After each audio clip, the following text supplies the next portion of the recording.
கோயம்புத்தூர்லேருந்து 10-15 நிமிஷத்துலேயே போகிற மாதிரி ஒரு அழகான முருகன் கோவில்னா ரத்னகிரி முருகன் கோவில் தாங்க. இந்த கோவில் பார்த்திங்கன்னா கரட்டமேடு அப்படிங்கிற இடத்துல இருக்குங்க. நானும் நேற்று இந்த கோவிலுக்கு ஃபஸ்ட் டைம் போயிருந்தது. ரொம்ப சந்தோஷமாக இருந்தது.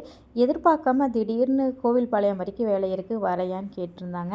ரொம்ப சந்தோஷம். முருகன் கோவில்னு சொன்னது டக்குன்னு கிளம்பியாச்சு. சரின்னு சொல்லி நேற்று ஃபஸ்ட் டைம் செவ்வாய்க்கிழமை வளர்பிறை சஷ்டி அன்னைக்கு முருகப்பெருமான் நம்மளை கூப்பிட்டுருந்தது ரொம்ப சந்தோஷமாக இருந்ததுங்க. அங்கே போய் பார்த்தா அதை விட அப்படி ஒரு அழகு, சின்ன படிகள் அளவாக இருந்ததுங்க.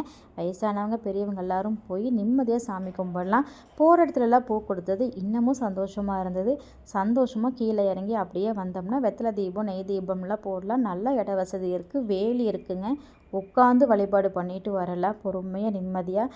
நமக்கு எல்லாத்த விட பெரிய சந்தோஷம் சாப்பாடு தான்.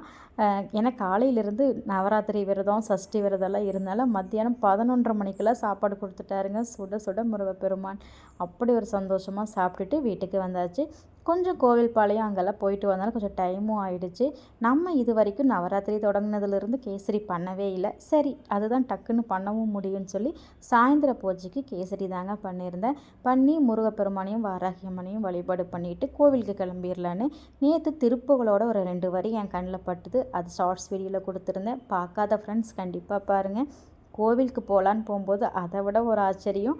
போகிற வழியில் ஒரு மதுரை வீரன் கோவிலில் முருகப்பெருமானுக்கு அபிஷேக பூஜை பண்ணிகிட்டு இருந்தாங்க.